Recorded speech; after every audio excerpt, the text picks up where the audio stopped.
Well, after multiple attempts, we're here in the garage today going to try this again, and I'll tell you more about that later. But I have a computer from North Star Performance, and we're going to put it in the Cadillac STS. So let's go through that.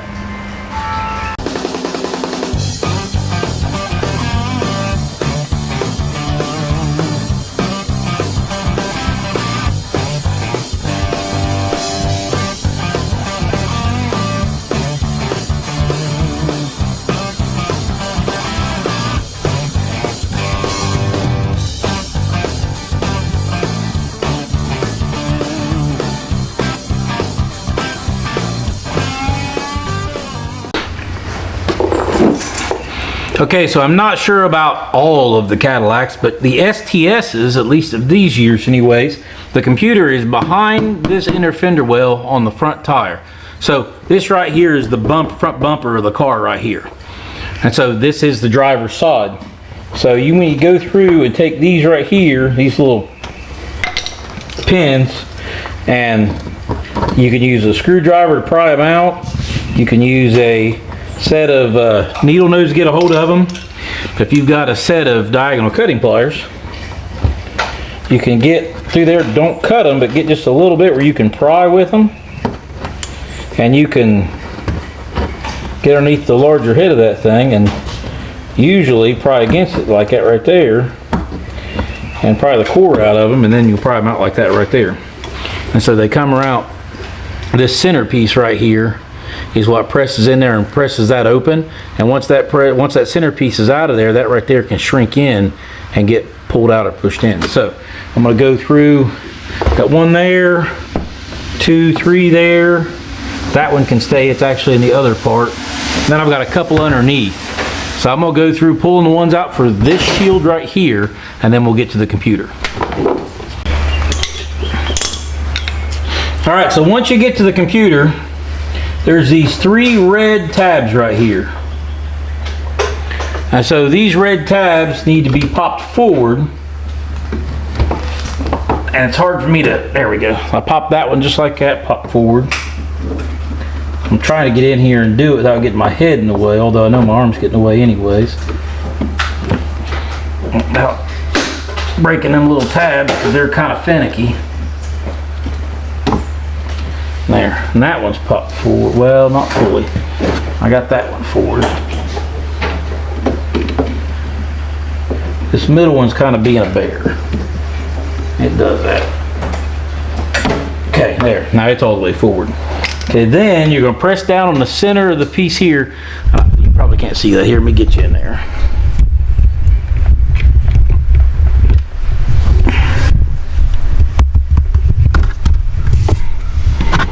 Okay, so these are the red tabs that need to pop forward. This right here is a button that pushes down, and once that pushes down, you can pull this tab up, and you can see the plug-in lift out of the PC.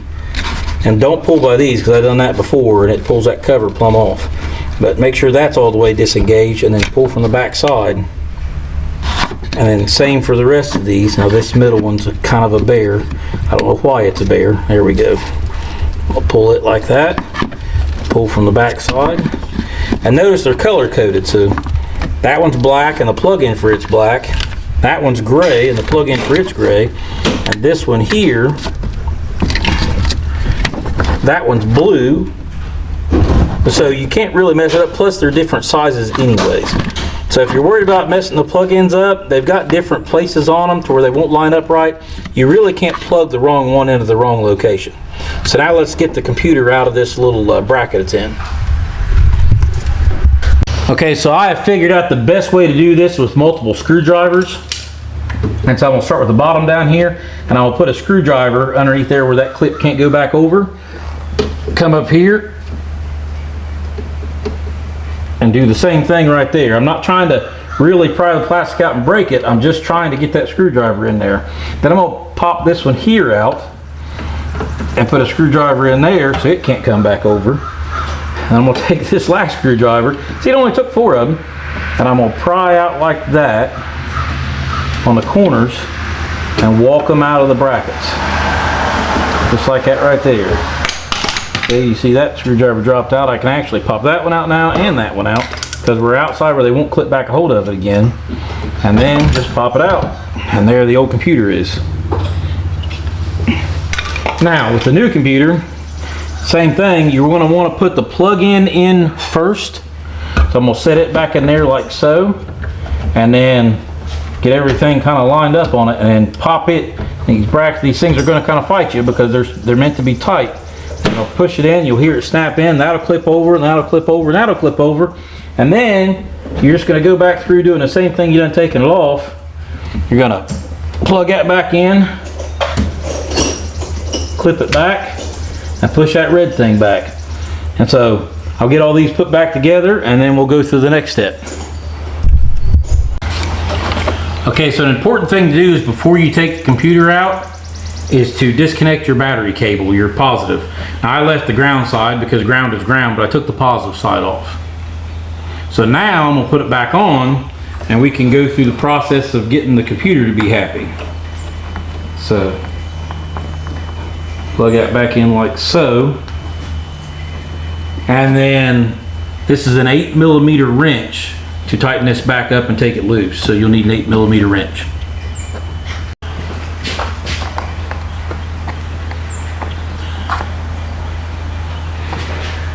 Okay, now the next big thing is from what I've read, you want to make sure that the hood is down when you do this. It's very important. So hood down, all the doors closed, the trunk closed, all that before you go to sit in the car to go through the process.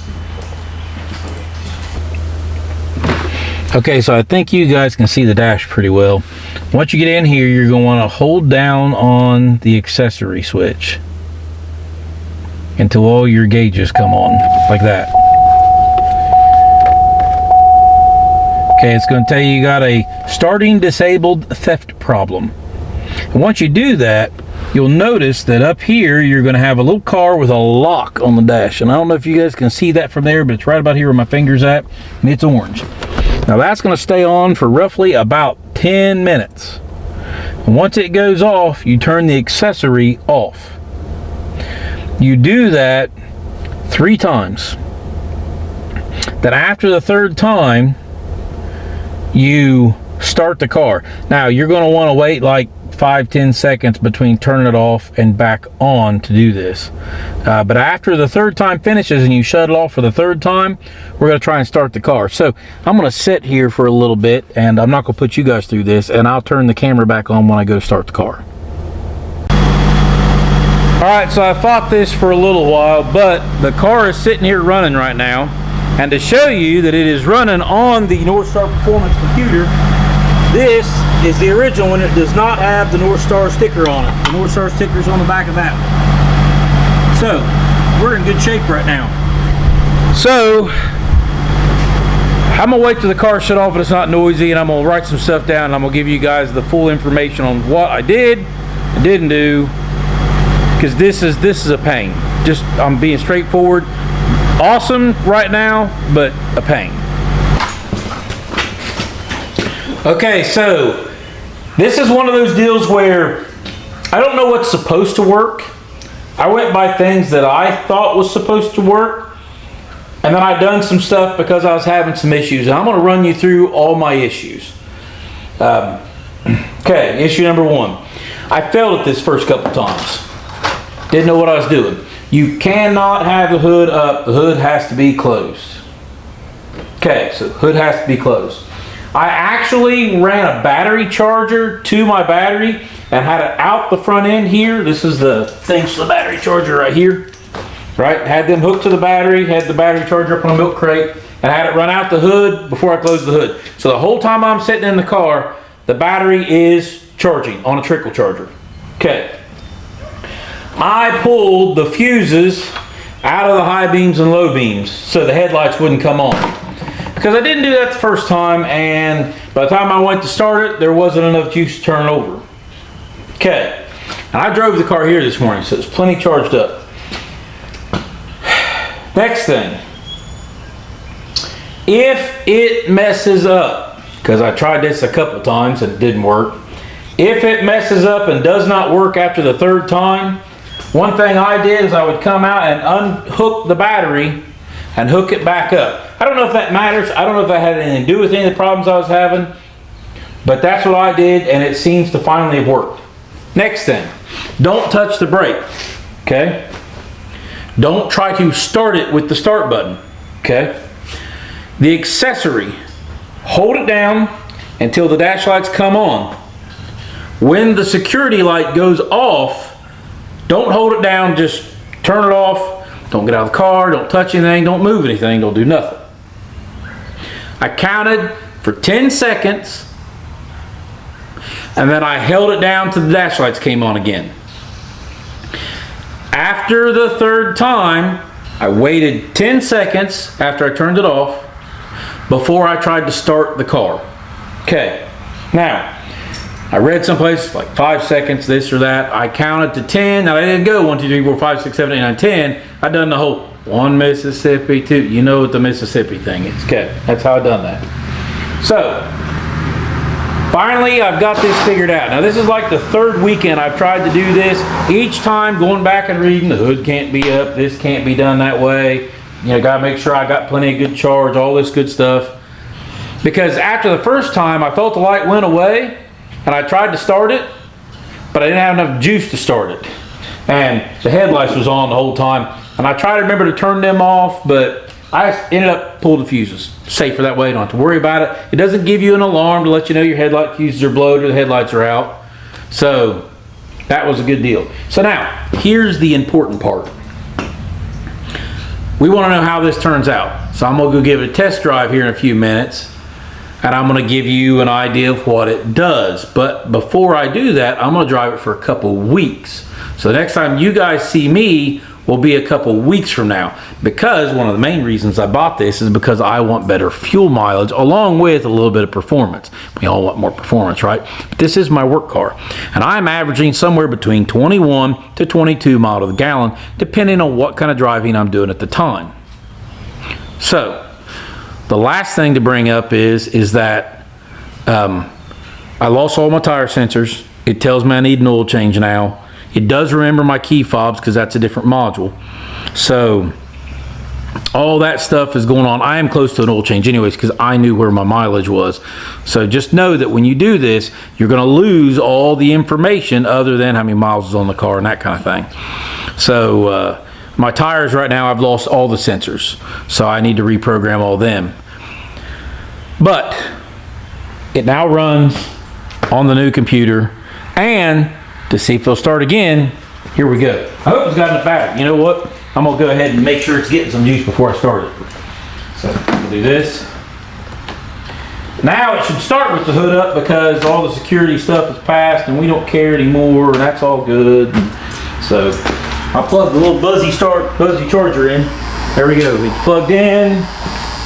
Make sure I've got a good connection.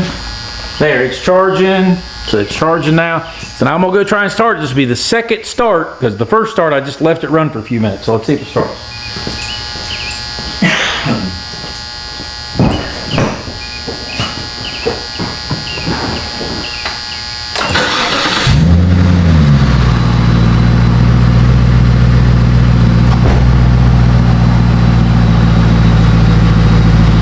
There we go, we're in business.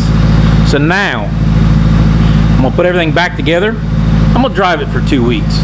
We're gonna see if the fuel mileage changes. I'm gonna tell you what I think about the acceleration and the takeoff. I'm gonna tell you any changes that I notice in the car over the next couple weeks. So, see you in 2 weeks.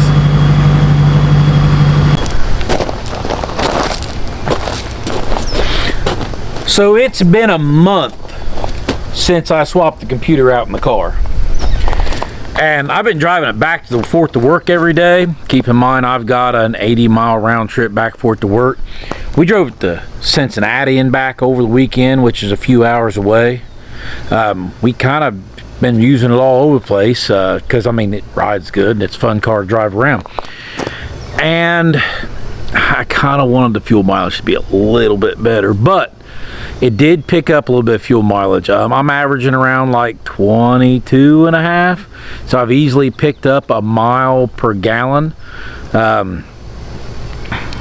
I've not always been easy on the throttle. So maybe it could be a little bit better, but it is better. It was 21.5 when I started. It's 22.5 now. Support.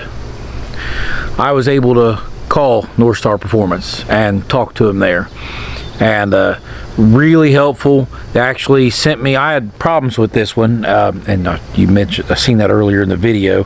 I gotta remember what I said a month ago. I tried going through the process several times to get the Cadillac to relearn the new computer. It was a process. It really was. I think it's worth it, and here's why.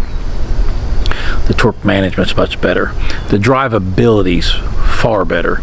Like getting it out on the road and have to maneuver in traffic and putting it down on the pedal a little bit, I mean, it is definitely more drivable. Is it worth the money? I don't know how I feel about it. I mean, I'm glad I done it. Would I do it again? I guess it depended on where you are in your finances. You know, I went ahead and bought the computer, so I could set my computer on the shelf. So I spent an extra $100. I didn't send mine in. You pick up some horsepower. I guess it's cheap horsepower for what you pick up, because it definitely feels like it's got more power. I'm not stuck it on a dyno, so I can't prove there's any horsepower gain. It might just be placebo effect. I feel like it's a lot more powerful. So all in all, drives great. I feel like it's got a lot more power. It sounds great, but that's because I cut the mufflers off of it. I think it is a little bit more responsive and everything. It's what I wanted. So as far as I go, I say buy the PCM if you got the extra money laying around. I know it's made me really happy with the car. I get to do the rim change when I wear these tires out, and at that point in time, I'll be happy with this one for a while. And this will be the go back and forth to work and go run around on the weekend with the family. And this is my grandpa hot rod right here. So guys, if you like this video and interested in following some of the rest of my projects, because I'm pretty well about done with the Cadillac, hit the like and subscribe buttons down there, and we'll see you guys on the next one.